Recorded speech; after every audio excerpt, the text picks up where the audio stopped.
Psychologists Patterson and Kim, a few years back, wrote a study that they called The Day America Told the Truth. It was a very interesting study because they sent out researchers into all different parts of the country, and on the same day, they asked Americans everywhere the same questions, and they discovered some very interesting things. One of the questions was, what would you do for $10 million? And they discovered that 25% of Americans would abandon their families for $10 million. 25% would abandon their church or their faith for $10 million. 23% would become a prostitute for a week or longer for $10 million. And 7% said that they would murder a stranger for $10 million. Now, there's about 200 of us in here. You can look around a little later and see if you can figure out which 14 would kill you for $10 million. Then they started lowering the price. What would you do for $9 million? What would you do for $8 million? And they discovered that the price of character in America is about $2 million. In a Dear Abby column, she received a letter from a gentleman who said that he was tired of all of the pressure for morality in society, that he had slept with over 1,000 different women, and he didn't think that it made him any worse a person. Dear Abby responded, "The difference between humans and animals is our capacity for morality. I suggest you see your veterinarian." You see, James chapter 1 is trying to help us build a strong foundation for a fabulous Christian life. And what James is telling us is if you want to have a skyscraper kind of life, you don't build a foundation that's designed for an outhouse. He says that if you want to have a firm Christian foundation, you need to be able to handle pressure gracefully. He said you need to seek God's guidance for your life, and that will begin to build that foundation. Well, in our passage this morning, James helps us with humanity's oldest problem, temptation. James tells us if we want to complete that strong foundation for a skyscraper life, we need to learn how to overcome temptation. I received an email a few months back from a friend of mine who lived in a town in California where there was a gigantic heritage oak tree that they thought was somewhere between 300 and 400 years old. It was such a prominent tree in their community that the main street went around this tree. It was so big that two people holding hands couldn't reach all the way around it. And yet they had this windstorm. It wasn't even a huge windstorm. It was kind of a small windstorm, and the oak tree blew over. And they discovered that the reason that the oak tree blew over with such a gentle wind was that for decades it had been rotting from the inside out. And when it fell over, they discovered that there was only about 4 or 5 inches of wood left around the trunk of the tree. You see, trouble comes and blows us away when temptation rots us from the inside out. We have a problem in society. Our problem is a lack of integrity. And James shows us 2 ways that we can exhibit this lack of integrity in our lives. First, he says that we can exhibit this lack of integrity by the first unhealthy trait, which is blaming others and instead of accepting responsibility.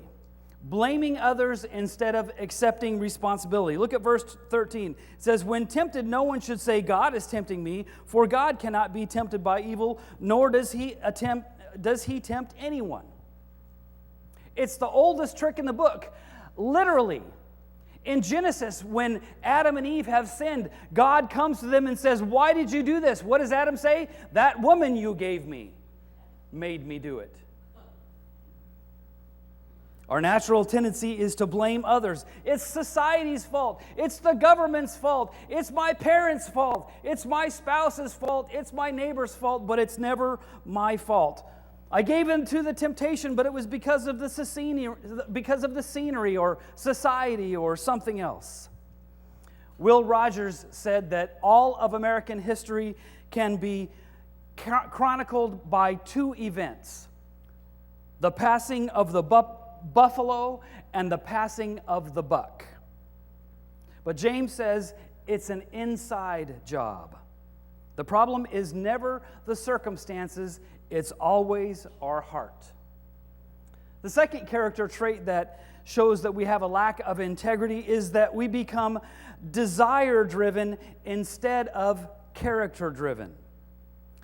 Verse 14 says, each one is tempted when by his own evil desires. We're desire-driven instead of character-driven.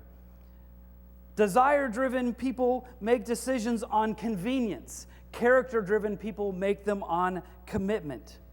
Desire-driven people absorb their attitude. Character-driven people choose their attitude. Desire-driven people go by what's popular. Character-driven people are driven by their principles. Desire-driven people see it and then they believe it. Character-driven people believe it and then they see it. Desire-driven people feel good and then they do the right thing. Character-driven people do the right thing and then they feel good. Desire-driven people wait for momentum, and character-driven people create momentum. Desire-driven people ask, what are my rights? Character-driven people ask, what are my responsibilities? You see, the problem is never the circumstances, it's always our heart. It's an integrity issue, it's an inside job. You say, oh, well, I want to be character-driven, but I always find myself falling into temptation. Well, sometimes it's important to know how temptation works. And James gives us the mechanism for how temptation works in our lives. There are 4 things that are involved in this process. First is desire. Look at verse 14. Each one is tempted when by his own evil desires. It's an inside job. Now, don't get me wrong, desire is not inherently a bad thing. You have a desire to drink water, you have a desire to sleep, you have a desire to survive. These are all very good things. But desire becomes evil when it gets out of control, when it becomes an obsession. We move from being character-driven to being desire-driven when we allow these routine desires to control us. Temptation begins with desire, and secondly is deception. Each one is tempted when by his own evil desires he is dragged away and enticed. There are 2 very interesting Greek words here. The first is exelko, and it's a hunting word. It literally means snared in a trap. The second word is deliazo, which is a fishing word, and it literally means lured by bait. A better way to read that verse would be, each one when he is tempted by his own evil desires is snared in a trap and lured by bait. All of you fishermen out there know that the secret to fishing is to make sure that you hide the hook. The problem with temptation is we don't see the hook, but it's there. First is desire, and then is deception, which leads to disobedience. Each one is tempted when by his own evil desire he is dragged away and enticed. Then after desire has conceived, it gives birth to sin.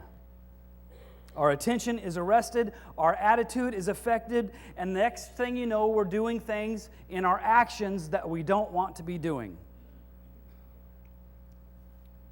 You say, well, what's wrong with a harmless little fantasy? Well, the problem is what you flirt with, you will fall for. All of advertising works on this principle. It's 10 o'clock at night, and you're watching TV, and on comes the Domino's pizza commercial.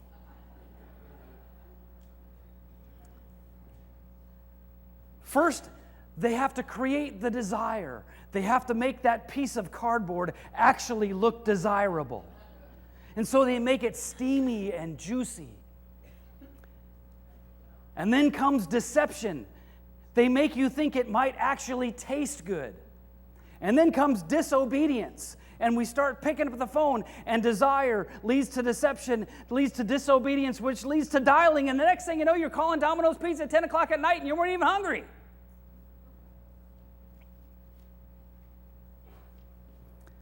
Desire leads to deception, which leads to disobedience, which then finally, James says, leads to death.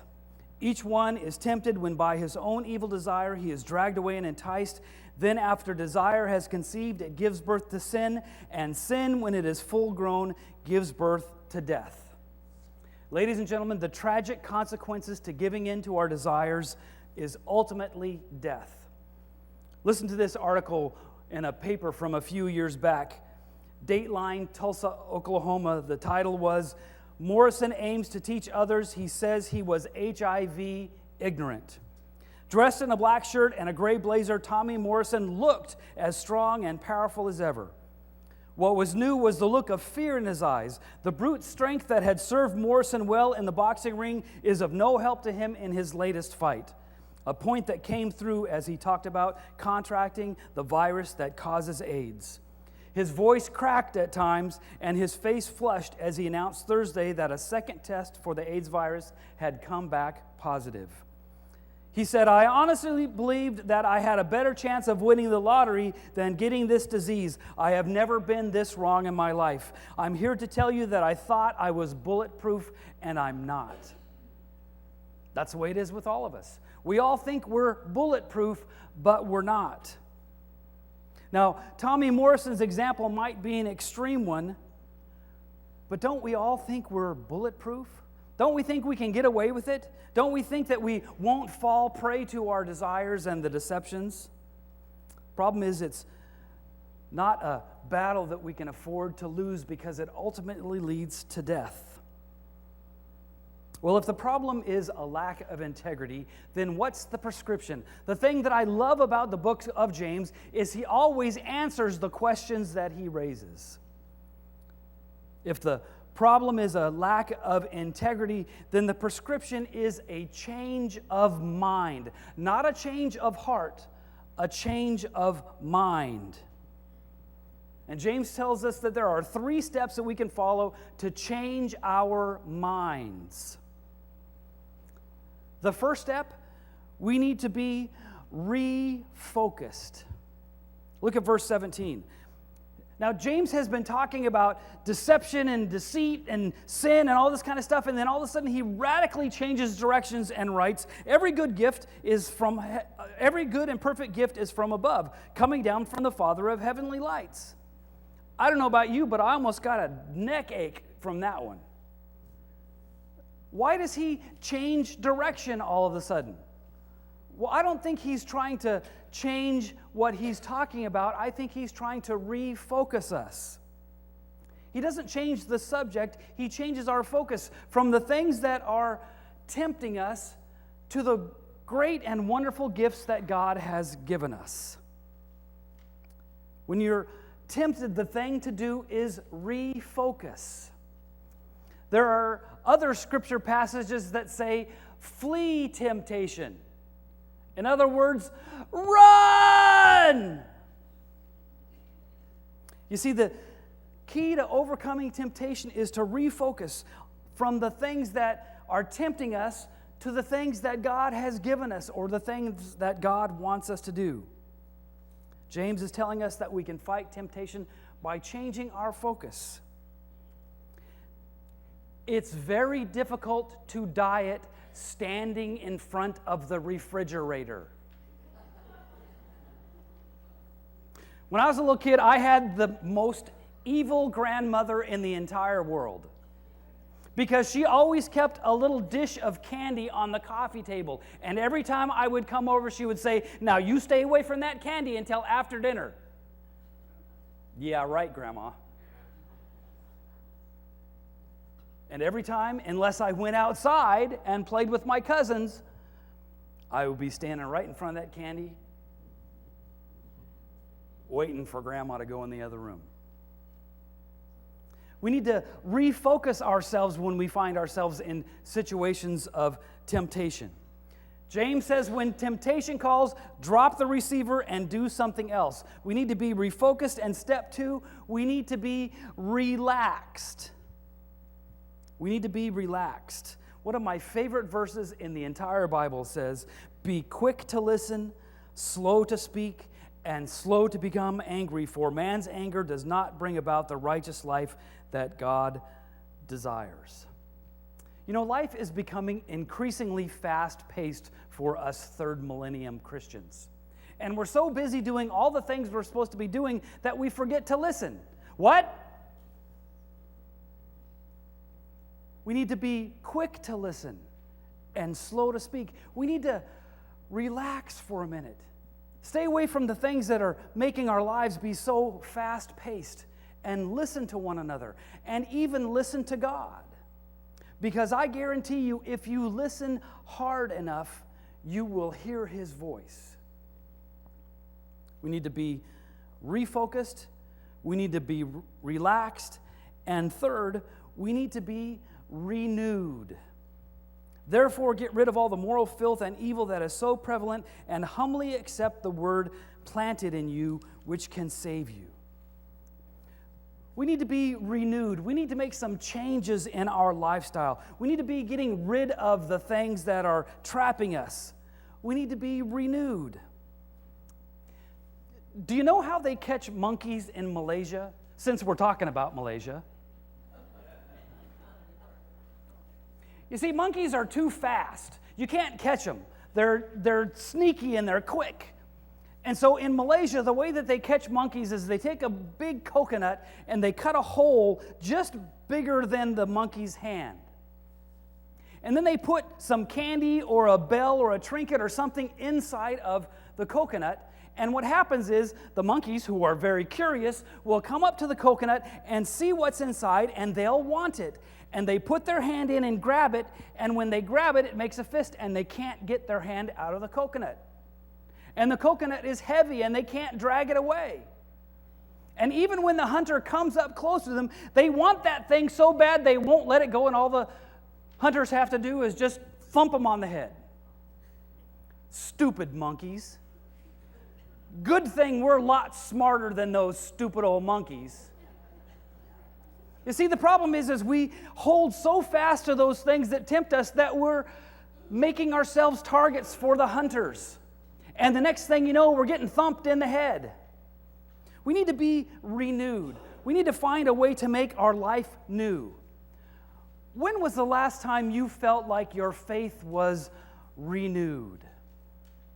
Maybe you were at a camp or a conference. Maybe it was because you read a great Christian book. Maybe it was because you heard a wonderful speaker, probably last Sunday's sermon. We need to create some space in our lives to be renewed.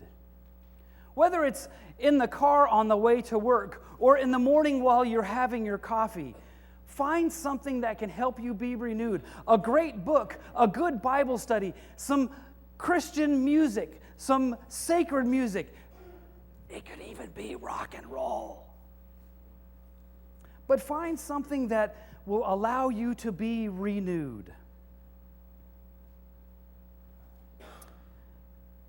If you're struggling with temptation, welcome to the club, because we all do. But there's a very simple way that James gives us to overcome it. First, we need to refocus. When we find ourselves in situations of temptation, we need to run! Focus on something different. Then we need to relax. We need to learn how to listen to one another, how to listen to our God. And third, we need to be renewed. We need to find a way for our faith to be refreshed. Because when we do, temptation will be much less a struggle for us.